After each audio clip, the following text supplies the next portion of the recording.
Every single second, a digital clock in Midtown Manhattan ticks upward, recording a number so vast it has lost all meaning to the human mind. The United States national debt has surged past $38 trillion. But the United States is not an anomaly. Across the Atlantic, the European Union grapples with $14 trillion in sovereign liabilities. In the East, Japan sits atop a mountain of debt exceeding $9 trillion, representing over 260% of its entire economic output. When you aggregate the world's balance sheets, the total global debt now exceeds $315 trillion. This figure is nearly 3 times the size of the entire global economy. It is a mathematical impossibility for this debt to ever be repaid in the traditional sense of the word. Yet, the lights stay on, the markets continue to trade, and the ships continue to move across the oceans. We are told that debt is a burden, a weight that will eventually crush our future. Yet the system seems to require more of it every single day to stay alive. If every nation on Earth is in debt, the question we must ask is not how they will pay it back, but to whom do they actually owe this money? If everyone is the debtor, who is the final creditor sitting at the top of the pyramid? The answer is not a country, a king, or a secret cabal of billionaires. The answer is far more disturbing because it reveals that our entire concept of money is an illusion. Before we dismantle this machine, I invite you to join our investigation into the structural realities of the global economy by subscribing to the channel and liking this video. Your engagement allows us to continue producing these deep dives into the systems that govern our lives. By the end of this video, you will understand the exact mechanism that turns these trillions of dollars into the very air the financial system breathes, and why the one thing the world cannot afford is for this debt to actually be settled. We are not looking at a financial crisis.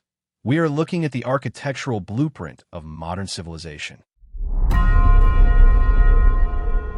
To understand why the world is drowning in debt, we must first abandon the primitive idea that debt is a personal failing or a temporary loan. In the context of sovereign states, debt is not a liability. It is the foundational asset. In our modern monetary framework, money is not backed by gold, silver, or any physical commodity.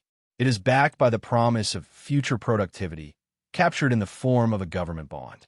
When a central bank wants to increase the money supply, it does not simply print currency, it purchases government debt. This means that for every dollar, euro, or yen in circulation, an equivalent amount of debt must exist somewhere on a ledger. If we were to erase all global debt tomorrow, the global money supply would effectively cease to exist. We are living inside a system where debt is the fuel, the engine, and the road itself. This investigation will demonstrate that the identity of the creditor is irrelevant because the system has evolved into a perpetual rollover loop, where new debt is constantly manufactured to retire the old, ensuring that the machine never stops, even as the numbers reach toward infinity. The architectural foundation of our modern predicament was not laid in a modern skyscraper, but in the smoke-filled rooms of late 17th century London. In 1694, King William III found himself in a terminal liquidity crisis. The 9 Years' War against France was draining the royal coffers faster than taxes could be collected, and the credit of the crown was so poor that lenders demanded usurious interest rates. The solution proposed by William Paterson was radical and would forever change the nature of human civilization. He proposed the creation of the Bank of England, a private corporation that would lend the government £1.2 million in gold and silver. In exchange, the government would pay an annual interest of 8% and, crucially, grant the bank the right to issue banknotes. These notes were the first true national currency backed, not by the actual presence of gold in the bearer's hand, but by the government's promise to pay its debt to the bank. This was the birth of the permanent national debt. Before this moment, debt was a temporary burden that a king took on to fight a war and then paid back. After 1694, debt became a structural necessity. The debt was never intended to be fully repaid. The goal was to keep the government in a state of perpetual interest payment, which in turn provided the backing for the very money the public used in their daily lives. As the British Empire expanded, this model was exported to every corner of the globe. The realization was simple, yet devastatingly effective. If you link the survival of the currency to the survival of the state's debt, the debt becomes pristine collateral. It becomes an asset that people want to hold because it is perceived as safer than the money itself. We move from a system where money was a physical commodity to a system where money is a ledger entry representing a future tax obligation. When you hold a dollar bill or a digital balance in your bank account, you are effectively holding a small piece of the government's promise to extract wealth from its citizens in the future to pay interest on its existing debt. This transition ensured that the creditor was no longer a single person, but the system itself. The Bank of England's initial loan was never paid back in the way a common person pays back a car loan. It was rolled over, expanded, and integrated into the very fabric of the global economy. By the time the United States established the Federal Reserve in 1913, the blueprint was perfected. The state would issue the debt, the central bank would monetize that debt, and the public would use that debt as a medium of exchange, never realizing that the total volume of money in circulation is merely a mirror image of the total volume of debt owed by the collective. To understand why global debt has reached $315 trillion, one must understand the operational mechanics of credit creation. Most people believe that banks take deposits from savers and lend that same money to borrowers. This is a fundamental misunderstanding of the system. In reality, banks create money the moment they issue a loan. When a government decides it needs to spend more than it collects in taxes, it issues a treasury bond, a legal contract promising to pay back the principal plus interest. The central bank then enters the market and purchases these bonds. However, the central bank does not use existing money to buy them. It simply types a number into a computer, increasing the digital balance of the government's account. This is the moment of creation. The debt exists first, and the money follows. This means that money is literally printed into existence as a liability. If the government were to pay off its debt, that money would be pulled out of circulation and destroyed. The systemic implication is profound. The world cannot pay off its debt because there is not enough money in existence to cover both the principal and the interest that has accumulated. This creates a mathematical trap known as the debt servicing spiral. Because every dollar in existence was created with an interest obligation attached to it, more debt must be created every year just to pay the interest on the previous year's debt. This is why the global debt-to-GDP ratio continues to climb regardless of which political party is in power or what economic theory is in vogue. The system is designed to expand exponentially. If the expansion stops, the liquidity dries up, causing a deflationary collapse where businesses fail and banks shutter because the fuel of the economy, new debt, has stopped flowing. Therefore, the central banks are forced into a position of permanent quantitative easing, where they must constantly manipulate interest rates to ensure that the cost of rolling over this massive debt remains manageable. They are not managing an economy. They are managing a life support system for a giant ledger. The creditors in this scenario are the institutional players, pension funds, insurance companies, and sovereign wealth funds, who are forced to hold these bonds because they're the only assets large enough to absorb the trillions of dollars in global capital, despite the fact that the underlying value is being diluted every single day. The actual process of distributing this debt is a highly choreographed ritual involving a small group of elite institutions known as primary dealers. These are firms like J.P. Morgan, Goldman Sachs, and Citigroup, who are legally obligated to participate in every government debt auction. When the U.S. Treasury needs to raise $50 billion in a single afternoon, it doesn't go to the public. It goes to these dealers. The auction is a high-stakes game of systemic plumbing. The dealers bid on the bonds, providing the government with immediate cash. They then turn around and sell these bonds to indirect bidders, foreign central banks like the People's Bank of China or the Bank of Japan, and direct bidders like domestic hedge funds and pension systems. This process ensures that the government always has access to the capital it needs to keep the state functioning, regardless of its actual tax revenue. It is a seamless transfer of future productivity into present-day spending power, facilitated by the largest financial institutions on the planet. However, the complexity goes deeper through a process called rehypothecation in the repo market. A single government bond issued at an auction doesn't just sit in a vault. It is used as collateral for a short-term loan. Then that same bond is often used again by the lender as collateral for another loan, and so on. A single $100 bond can back $300 or $400 worth of private credit in the shadow banking system. This is why sovereign debt is often called pristine collateral. It is the plumbing of the global financial system. If the world's debt were to be called into question, it wouldn't just mean a government couldn't pay its bills. It would mean the collateral backing the entire private banking system would vanish overnight.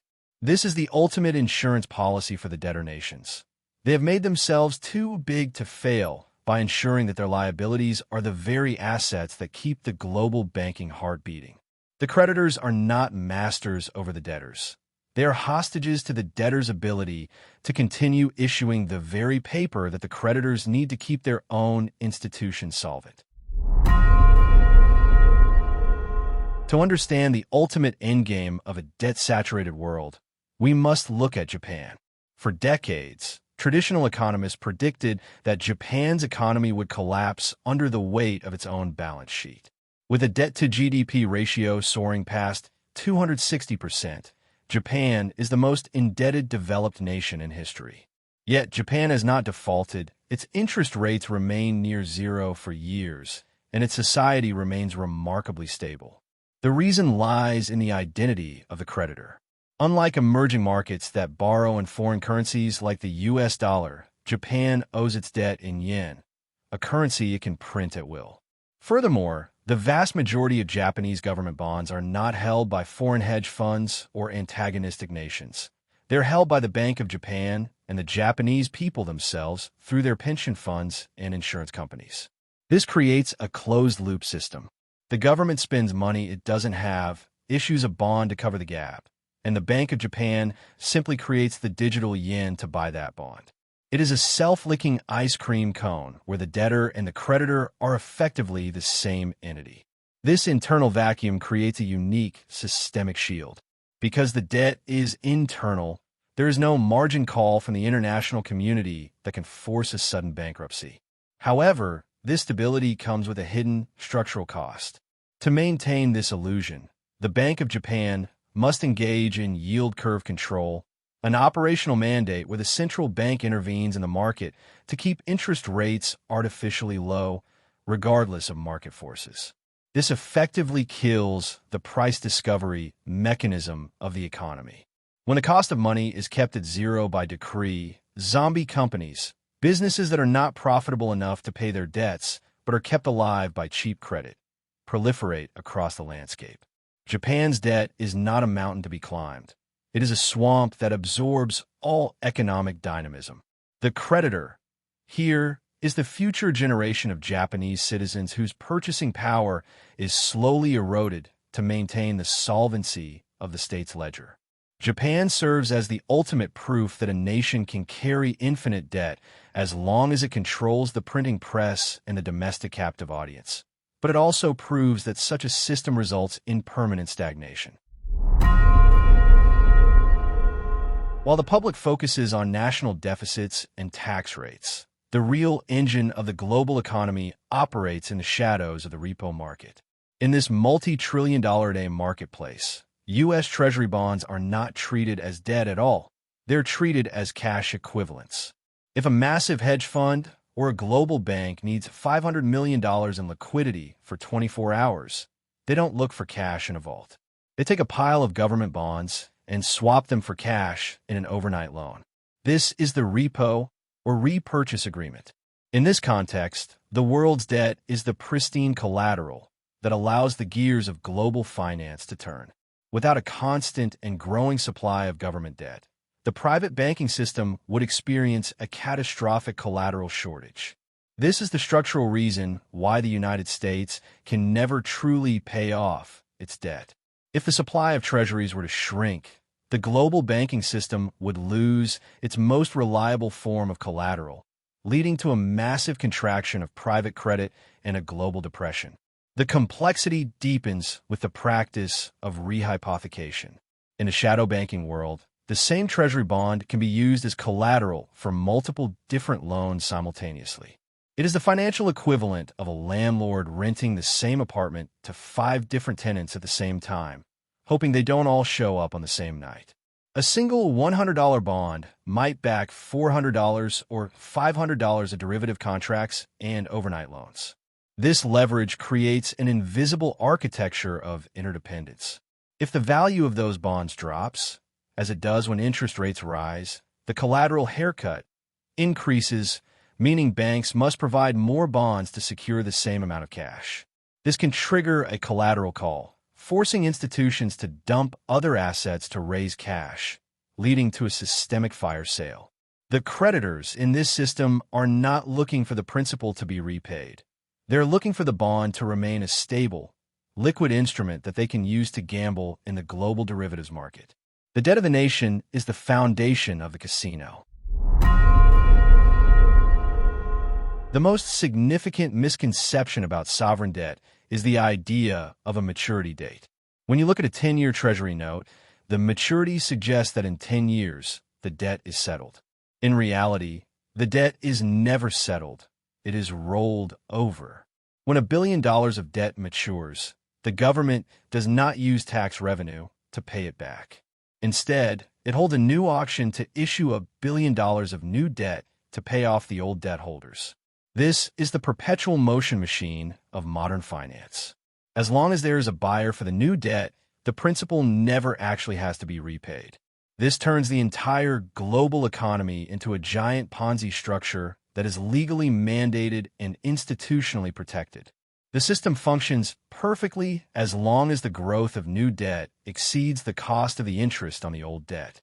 This is why governments are obsessed with GDP growth. If the economy doesn't grow fast enough to justify the expansion of the debt, the interest payments begin to consume the entire national budget. We are currently approaching what economists call the maturity wall. Because many nations issued massive amounts of debt at near-zero interest rates during the last decade, they're now facing a reality where that debt must be rolled over at significantly higher interest rates. When a 0.5% bond matures and is replaced by a 4.5% bond, the interest expense for the government quadruples instantly, without a single dollar of new infrastructure being built or a single service being provided. This creates a feedback loop where the government must issue even more debt just to cover the higher interest on the existing debt. This is the rollover trap. It is the moment where the inevitability of the system becomes visible to the public. The creditors are simply the current participants in this game of musical chairs, and the only way to keep the game going is for central banks to eventually step back in and devalue the currency, effectively paying back the debt with money that is worth significantly less than when it was borrowed. The debt is not paid, it is inflated away. We have traversed the architecture of the $315 trillion machine, from its 1694 origins to the shadow plumbing of the repo markets, and we are left with the ultimate question. Who owns the world's debt? The answer is not a single entity, but a hall of mirrors. When we peel back the layers of sovereign bond ownership, we find that the creditors are, in fact, the very people the debt is supposedly owed by. The largest holders of government debt are institutional investors, pension funds that manage the retirement savings of teachers and engineers, insurance companies that guarantee the security of families, and mutual funds held by individual retail investors. In a profound irony, the public is the creditor. Your future retirement is physically composed of the government's promise to tax you in the future. We have created a system where the collective we is lending money to the collective we, with the state acting as a massive, inefficient middleman that takes a cut of every transaction through administrative friction and political redirection. However, the most significant creditor in the modern era is the central bank. Through the mechanism of quantitative easing, central banks have become the buyers of last resort, effectively absorbing the debt that the private market can no longer digest. When a central bank owns 50% of a nation's debt, as seen in Japan, the traditional relationship between debtor and creditor dissolves. It becomes an accounting entry within the state itself. The systemic implication is that the debt is not intended to be a store of value, but a mechanism for the transfer of wealth. Because the interest on this mountain of debt can never be fully covered by economic growth, the system relies on financial repression. This is a deliberate policy where interest rates are kept below the rate of inflation. In this scenario, the debt is paid back in currency that loses its purchasing power every year. The creditor, the pension fund, or the saver, receives their principal back, but that principal can buy 40% less than it could when it was lent. This is the hidden tax that keeps the $315 trillion machine from exploding. The debt isn't repaid by the government. It is devalued by the system. The world owns its own debt, but the distribution of the burden is not equal. The system favors those closest to the point of money creation, the primary dealers and the large financial institutions, while the cost of the devaluation is borne by those at the end of the Cantillon effect chain. The global debt machine is not a flaw in the system. It is the system. It is an intricate, self-reinforcing loop where debt creates money, money creates more debt, and the resulting inflation serves as the silent liquidator that prevents the total ledger from reaching its mathematical breaking point. We are not looking at a financial anomaly that can be corrected by a change in policy or a return to the gold standard. We are looking at the essential infrastructure of a civilization that has decided to fund its present by cannibalizing its future. The global debt of $315 trillion is not a debt in the way a human understands the term. It is the operating system of the world. It is the collateral that secures our banks, the asset that backs our currencies, and the promise that keeps our retirement systems functioning. To ask, who owns the world's debt, is to ask who owns the air. The answer is that we are all breathing it, but we are all paying for the privilege of the next breath with the productivity of tomorrow that may never arrive. The system is designed to be unpayable because its repayment would mean its destruction. We have moved beyond the era of sound money and into the era of the permanent rollover, where the survival of the state depends on its ability to keep the numbers moving fast enough that no one notices the ground has already disappeared beneath them.